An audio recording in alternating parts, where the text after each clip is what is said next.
Greetings of the day. I'm Khwaish Gupta, and today I'll be sharing my research titled Indian News Media Coverage of Environmental Issues, Online and Offline Print. Print media has seen tremendous growth in India over the years, acquiring limitless dimensions as it also goes online.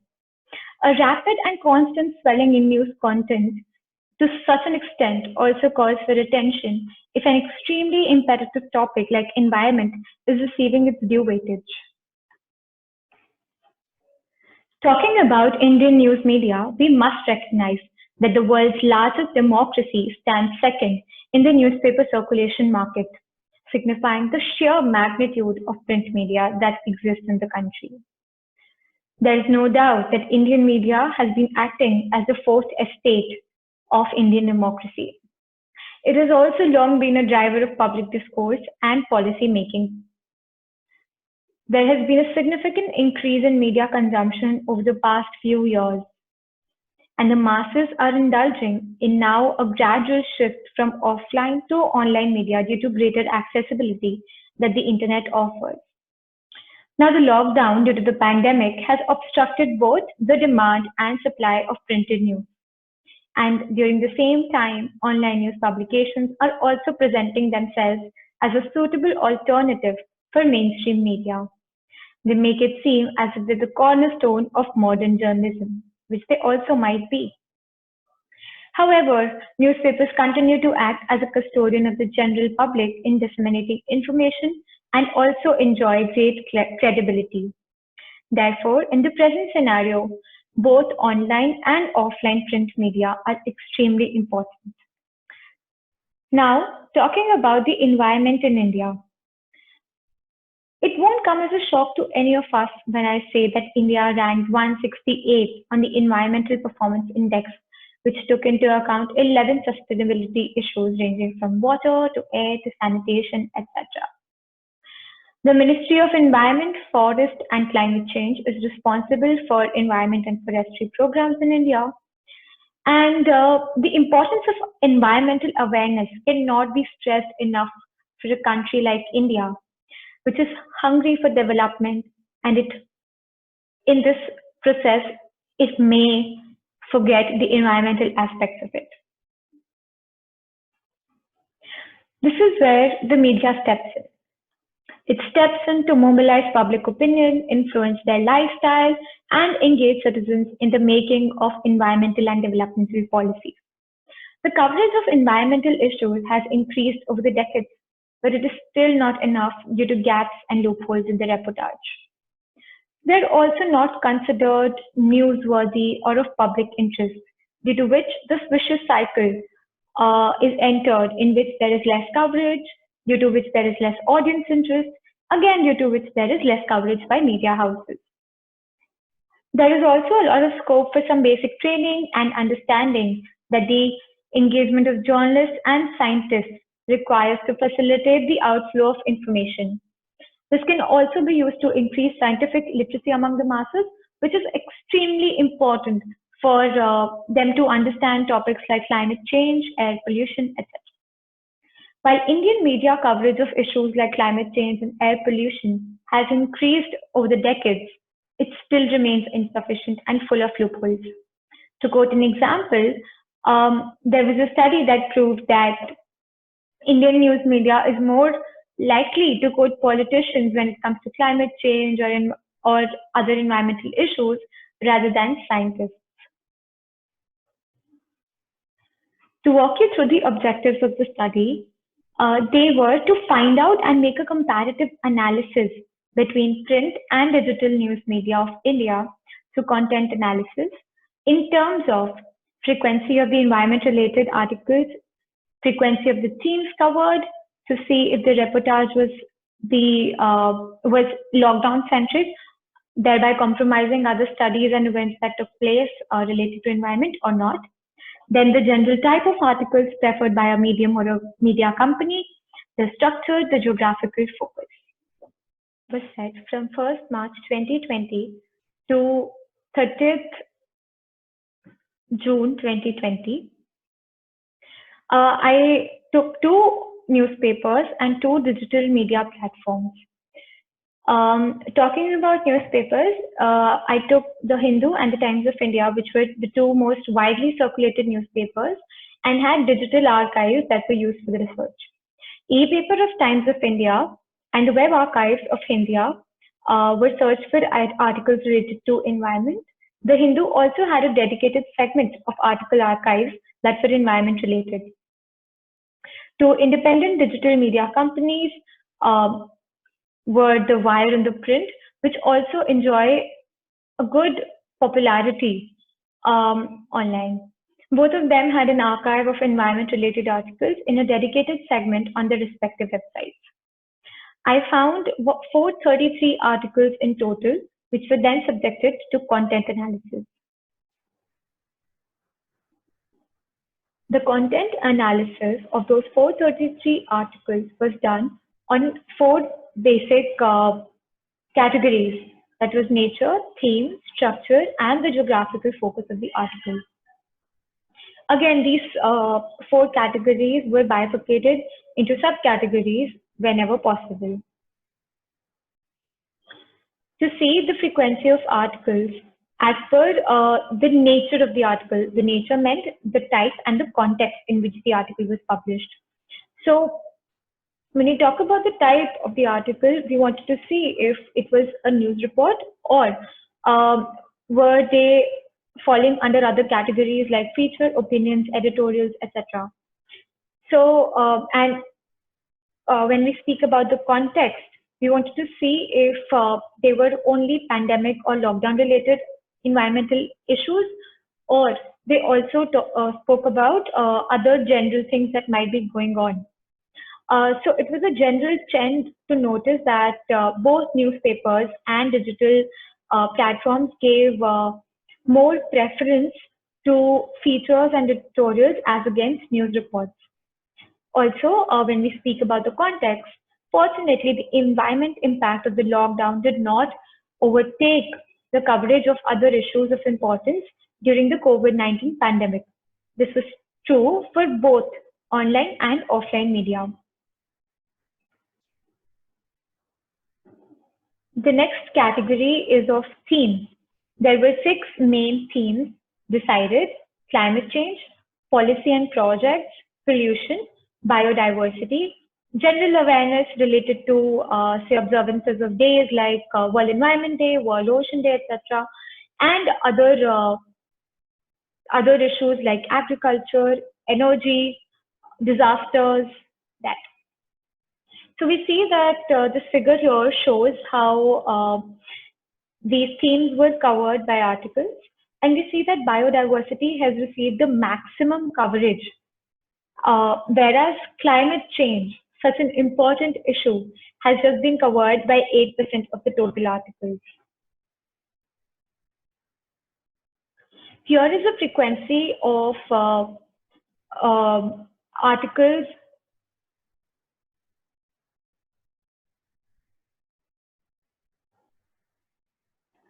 that the media outlet-wise coverage of these themes. And here's a table which shows the frequency of the articles. It is quite evident here that biodiversity is again the most covered topic by both digital and offline print news media. And topics like climate change and policies and projects have been covered almost equally in both the media. Whereas topics like pollution, general awareness, disaster, and agricultural issues seem to have significantly unequal weightage when we compare both offline and digital news media. Now let's talk about the structure of the articles. A basic skeletal structure for main characteristics of article was worked out, and 4 categories were deemed important for environmental coverage: the cause or the reason and why or what of the issue, impact or effect, does the article establish accountability or mentions the responsible body, and if yes, then who is it, and then the alternative action or the solution, if it's mentioned or not, and then if it is mentioned, is it explained.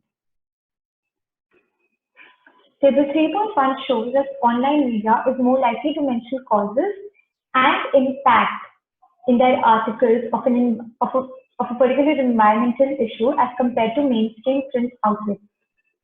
It is also seen to be more active in mentioning the individual or the authority responsible for their actions by also mentioning the actions being taken or proposing some. Online media also offer a better rounded coverage of environmental issues.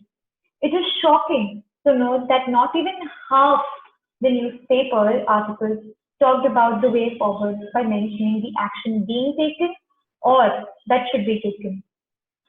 Throughout all the four parameters, online media showed more articles mentioning these parameters and then further going on to explain them. Uh, we also saw that throughout the four media outlets, the wire stood out by showing exemplary performance in covering all these aspects in their articles. However, what was shocking was that there was no representation of NGOs in online media coverage because India has a very active environment-based NGO ecosystem. The last parameter was the geographical focus. So most articles did talk about a specific area, but still 15% of articles had no geographical focus. Newspapers are more likely to be generic about environmental coverage as compared to online media.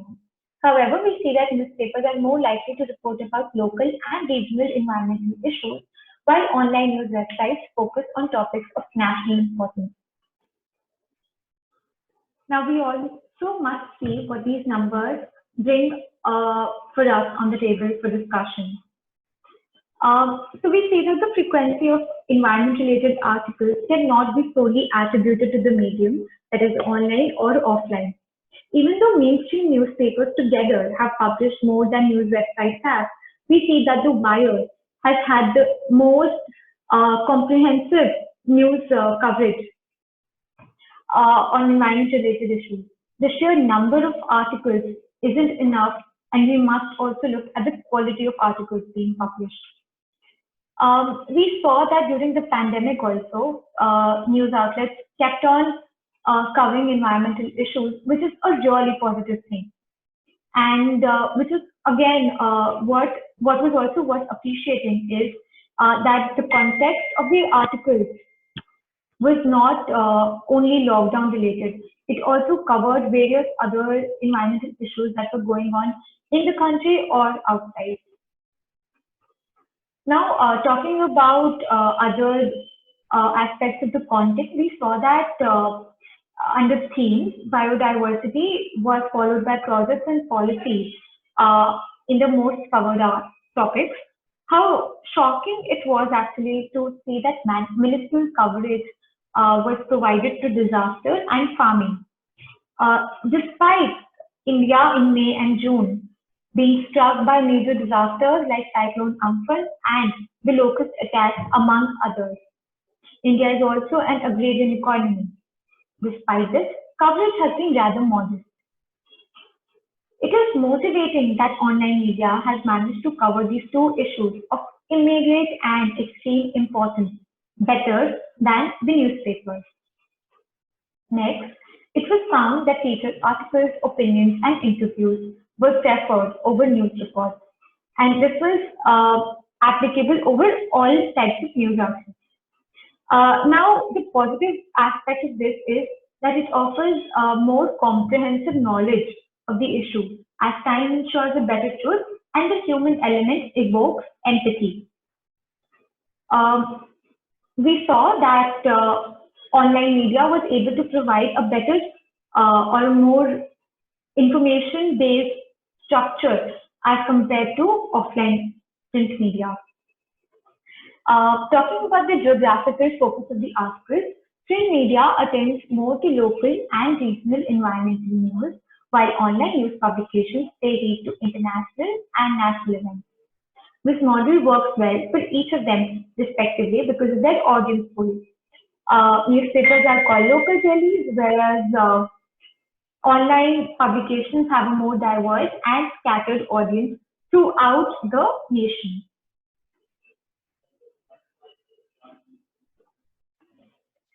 Further studies can look at media outlets in Hindi and other regional languages like Gujarati, Marathi, Tamil, and various others to understand the coverage in vernacular newspapers.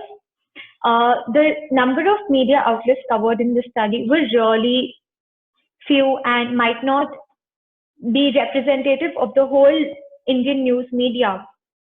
So they can study more news organizations, and they can also move beyond the spectrum of print news media and go to TV news media, television news media as well. What can also be interesting to look at is the study of the coverage in pre and post pandemic stage, as this was a study based during the pandemic. Um, for a more specific and detailed study, one can pick up a specific theme, let's say biodiversity or policies or projects or public transportation, and then carry on how the Indian news media is reporting these issues. To conclude this discussion, we're going to look at the positives and the negatives that the study showed. There was continued coverage in the midst of a pandemic. There was adequate importance given to other environmental events, again in the midst of a pandemic. And the growth of online media as a more comprehensive provider of information related to environment was really motivating. However, we saw that newspaper reporting was a little insufficient and problematic while we considered the structure of the articles. A short supply of reason and effect for a specific issue will lead to lack of public understanding, simultaneously adding to their fallen interest. They must also mention individuals, organizations, and governmental bodies responsible so that people can hold them accountable and demand the rightful actions in case of wrongs. A call for action followed by an explanation or presence of action being taken is also equally important to stir public to action. So just like news companies have journalists specializing in news, in lifestyle news, they must also invest in environment journalists and science journalists. Journalists should also be provided with adequate opportunities to engage with scientists and make the public more aware and uh, with more reliable information. I like to end with John Clare's The Instinct of Hope line, which filled me with hope and optimism. In the small violet feels a future power and waits each year renewing blooms to bring. And surely man is no inferior flower to die unworthy of a second spring. Thank you so much.